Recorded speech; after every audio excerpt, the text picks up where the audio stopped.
Good Lord, we're back. Peace, everyone. It's your boy Bleak, and welcome back to another installment of Scarecrow's Chamber. Today, we're going to stay in the gaming realm with this one. And today, I would like to talk about a particular fighting franchise that really has a place dear, really deep. And I spoke of one of them, a few episodes back. Mortal Kombat is still my favorite of all.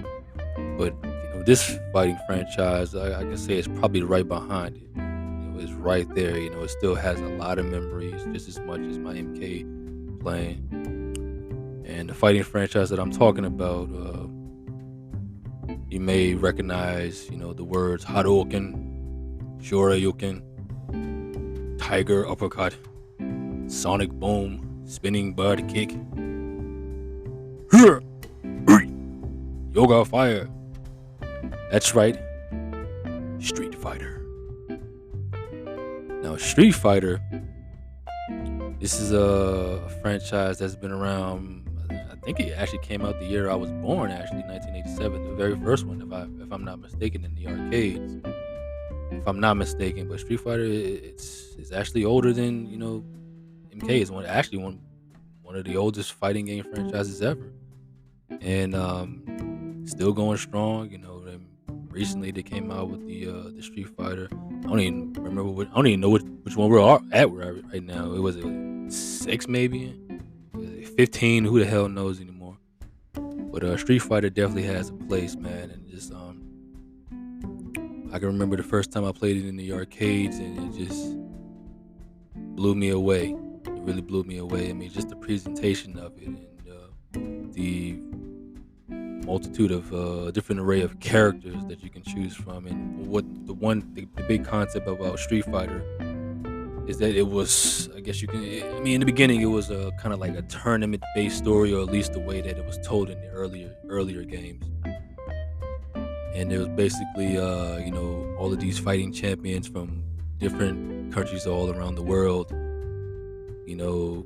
coming together to see who's the best, I guess. The earlier ones was called the champion edition, the world champion edition, whatever, something like that. But that was really the concept. It was kind of like a tournament style story, just like most fighting games. It seems like a lot of fighting games, they had like this tournament style way of telling a story. And the original story, it follows the protagonist, the face of the franchise, a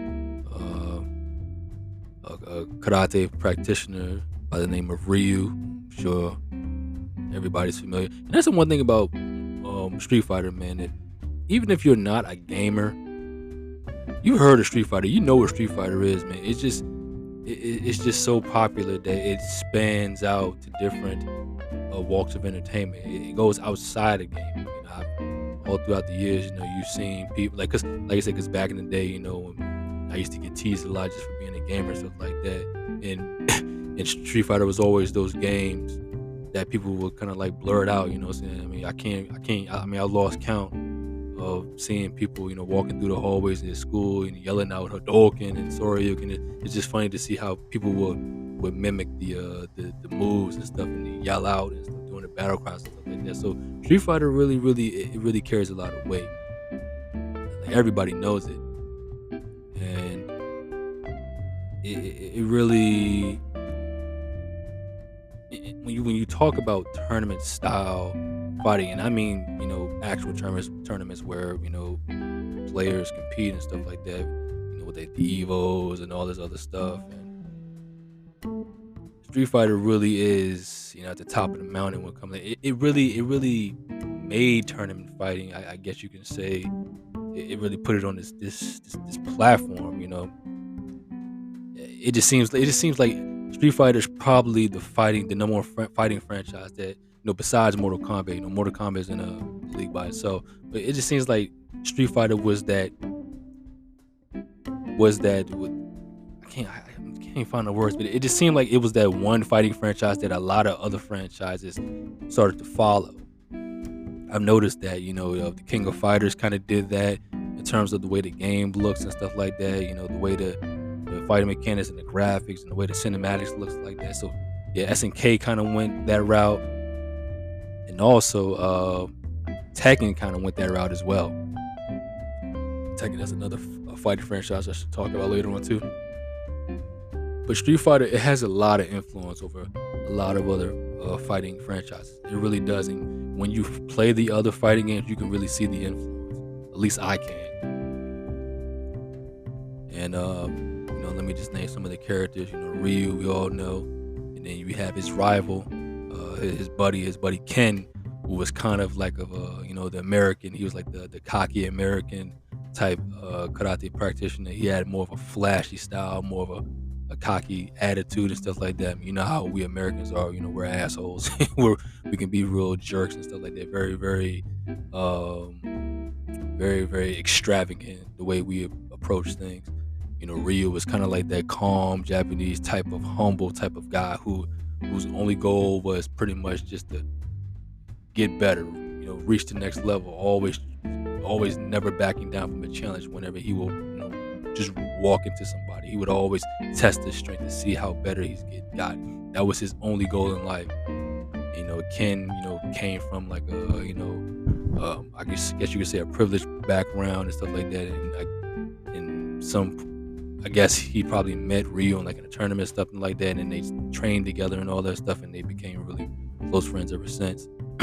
In fact, for people who don't know, that classic red headband that Ryu wears, Ken actually gave that to him. And you see that in one of the films and stuff like that. So they, kind of followed them during their training when they were younger and all that stuff. So Ken and Ryu, even though they come from the same style,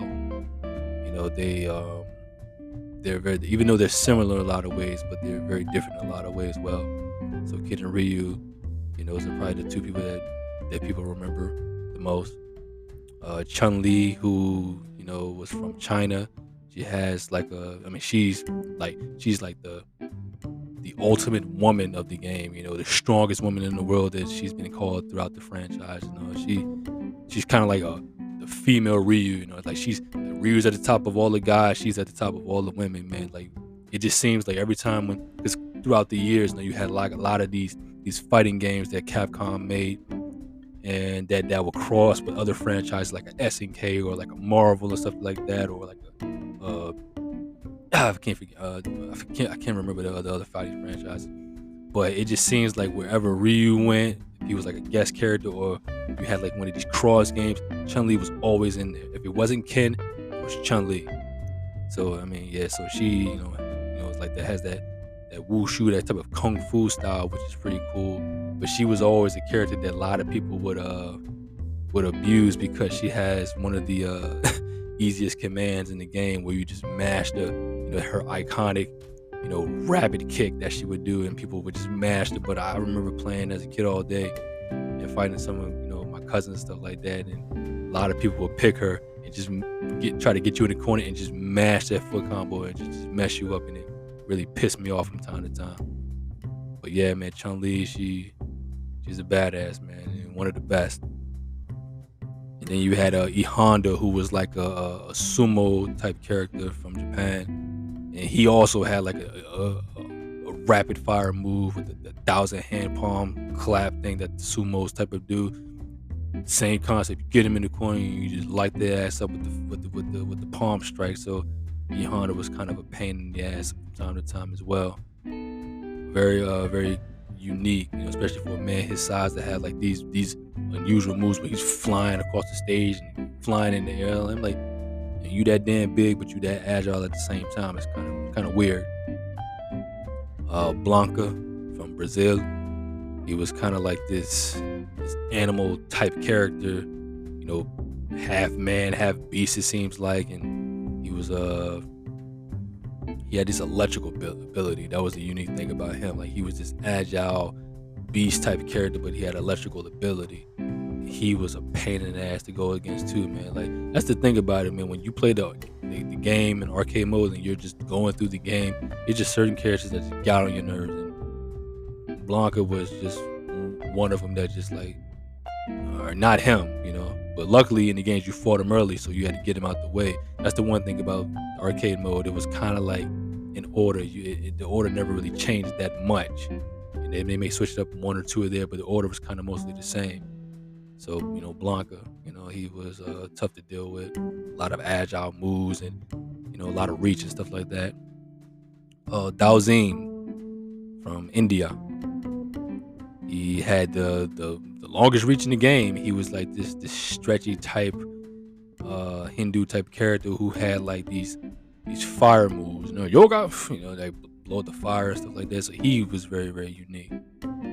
I've never really seen a person who was really good with him. At least, my years of playing, people really didn't pick him. I sometimes, like, if you just wanted to be different, I would say I probably warmed up to him the most when Street Fighter 4 came out. I started just playing with him just to play with him, but he was always a very unique character. Wasn't really agile. He's kind of, slow movements and stuff like that, but he had this teleport move that can sometimes get him out of trouble. And yeah, he's very unique, Dowsing. Zangief from, well, at least at the time, back in the day, the USSR, Soviet Union, or Russia, whatever you want to call it. He was a Serbian, powerhouse wrestler type character, man. Like you never wanted to be close to this guy, man. I mean, he had this maneuver, the 360 power driver. It just took all your health in him. It's like two of them, you done. It seems like.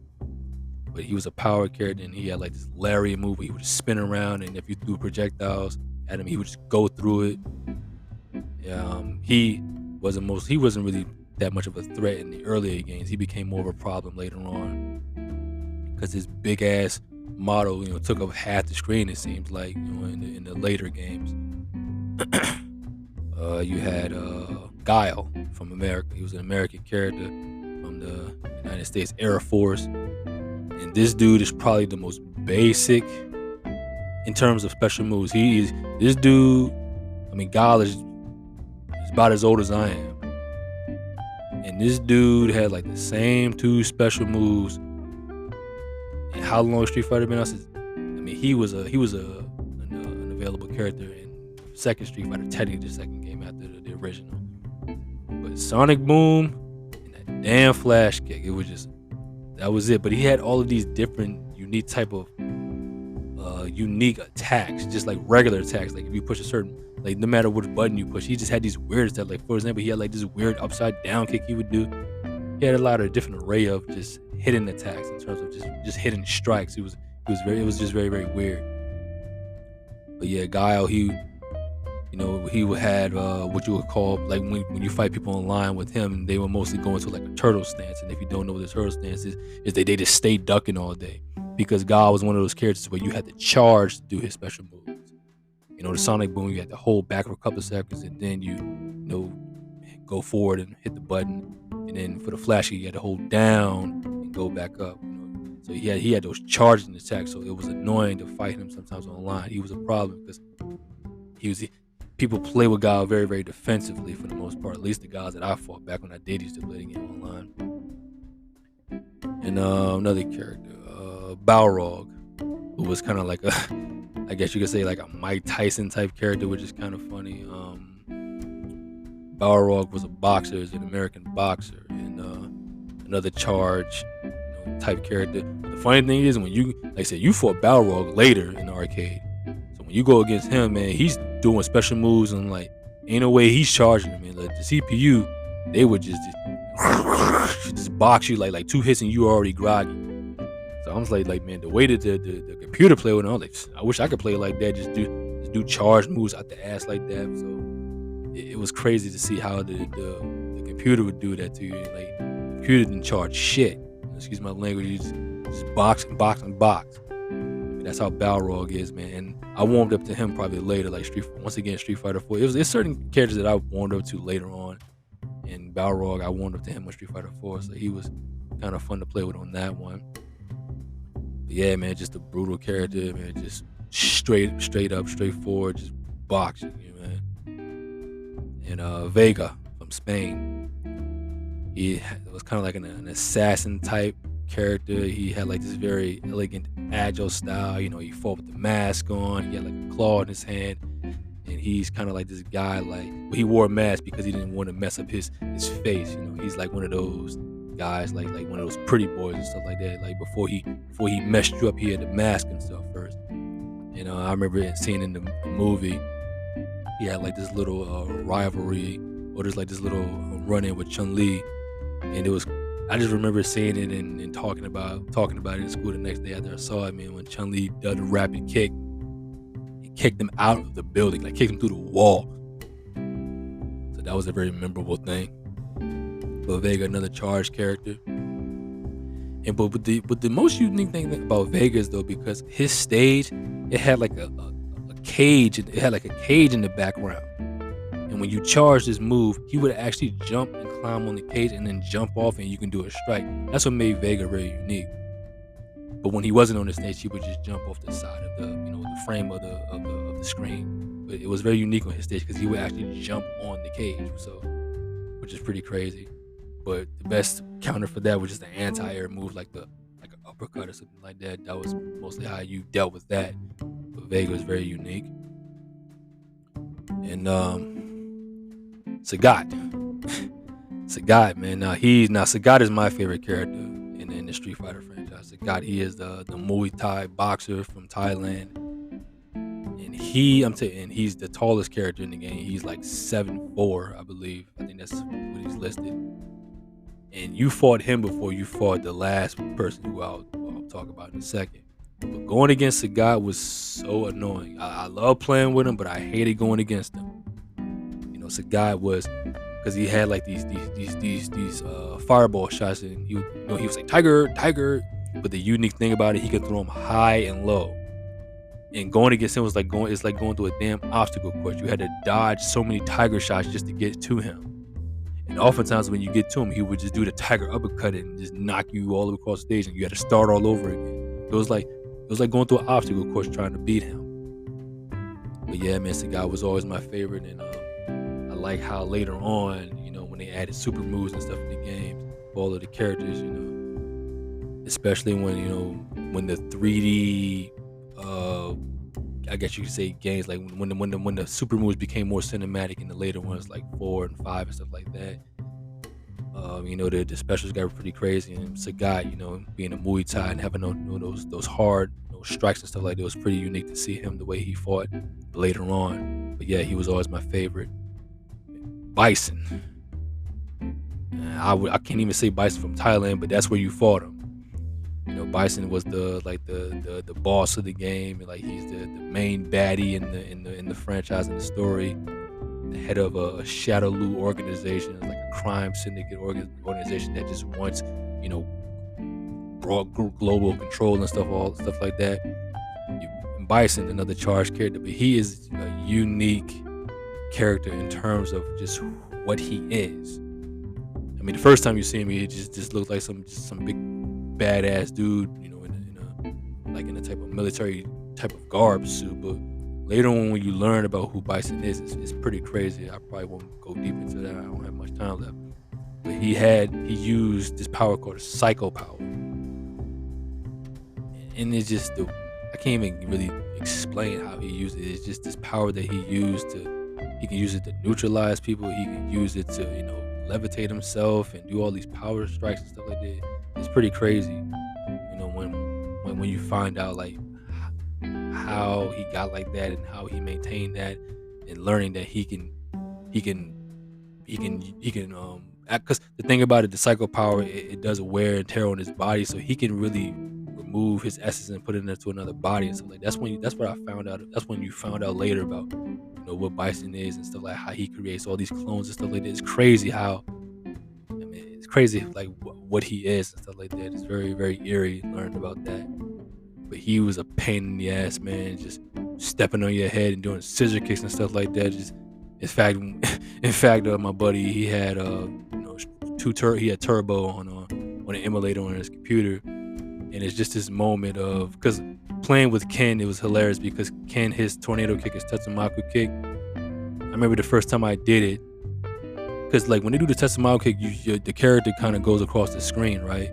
Ryu had just like a hard hitting one hitter one where he just knock you out. Ken had one where he would, it was more, it was rapid. It was multiple hits. It kind of comboed you up. So if he does it and goes over your head, if you're ducking it, if you stand up too soon, you would eat both sides of the kick. And I remember the first time I did it on accident, I was like, yo, this dude just eat both sides, man. So, and I just remember just going back and playing it on the emulator on my friend's computer and just doing it and doing it and doing it. And there was a moment where I fought Bison and I screwed up.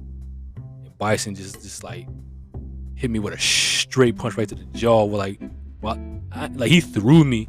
I didn't even get up yet, and the computer just timed so well and just punched me right in the mouth. It just looked so hilarious, and my boy and I, we laughed about it for so long, man. In fact, I've actually he saved it so I can just go straight to Bison and just fight him every time. But the first time it happened, God, we died laughing when that happened to me, man. It was just a fun memory for us. God, we laughed so hard. But yeah, man, Street Fighter, man, you had the first one, Street Fighter 2, and Turbo, and Tournament Edition, Champion Edition, and Super Street Fighter, and Street Fighter Alpha 1, 2, and 3, and then you had Third Strike and Second Impact, Street Fighter 4, 5, and now 6 is out. And I would still say that my favorite one of all time was Third Strike. Like I said, Third Strike was the first Street Fighter that added, parry techniques. And if you don't know what parry is, it's pretty much a hidden block art.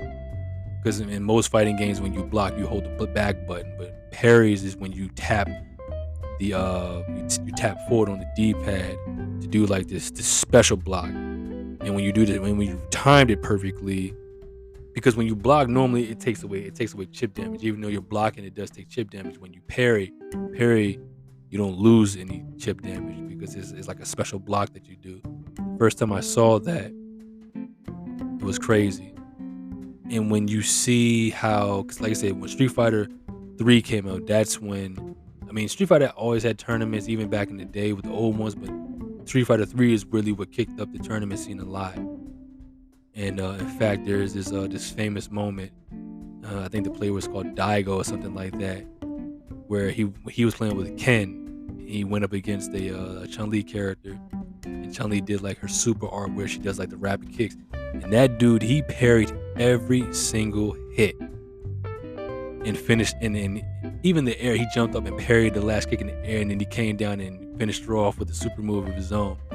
That was like a monumental moment for the Street Fighter 3 tournament scene. Like, it's anyone who knows about Street Fighter 3, they know about that moment when I believe his name is Daigo. Correct me if I'm wrong, but I believe that's his name. That was just a monumental moment, man, for Street Fighter 3 when we saw that guy do that. He parried every single hit.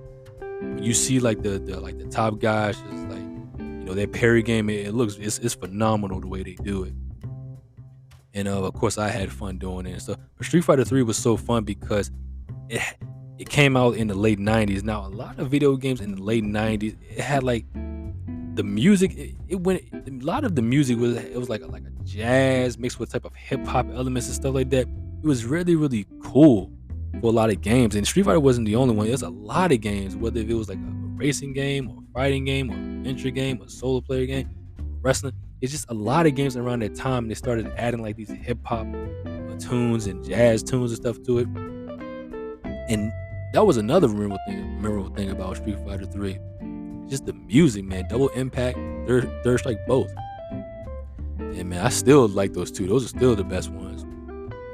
And I haven't played the recent one yet, but from what I've seen, it's good things. And yeah, man, just over the years, man, just so many characters like DJ. He was like a kickboxing character from Jamaica. Cammy, she was like an assassin type style from England. And T-Hawk, just a freaking powerhouse brute from Mexico. And Fei Long, who another character I like. He's one of my favorites. Fei Long. He was like this Chinese from like Hong Kong, like a Bruce Lee type character and stuff like that. It's kind of like how like Liu Kang is. He's a Bruce Lee character. but just in the Street Fighter universe. And I love playing with him too. And man, who else you got? You got Guy from the Final Fight. That's the crazy thing. In Street Fighter, they added like players from characters from other franchises, like the Final Fight. You had Cody and Guy, and you had Gen. Forget it. I think his name is Gen. Just a different array of characters. Birdie, and this is from the Alpha days. Birdie and Rainbow Micah, I think her name was, and crazy thing, you had a character named Eagle from the very first game, and they didn't bring him back until they had a game called Capcom vs SNK 2, and they brought Eagle back in that game. So that was weird. That was out of nowhere. And then Eagle had a daughter, her character that was trained by a guy. The hell was her name? Don't remember what her name was, but she was in there as well. Yeah, because they had a Capcom vs SNK game. They had two of them, early 2000s.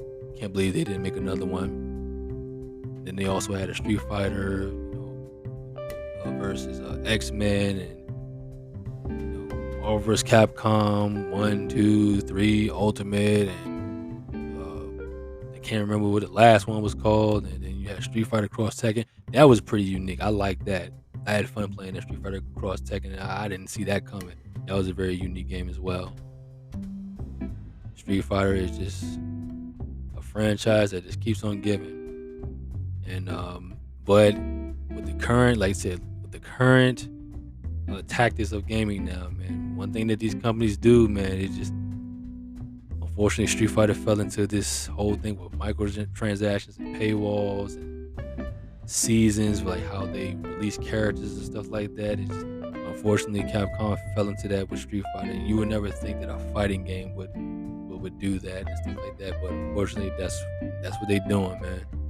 A lot of these franchises, man, it's like every studio is adopting this tactic in terms of how they make money with the microtransactions and season passes and DLC and stuff like that.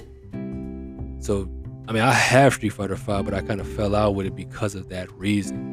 It's just I gotta wait to play with characters that are about as old as I am, and you're putting legendary characters behind paywalls and stuff. So that was pretty annoying.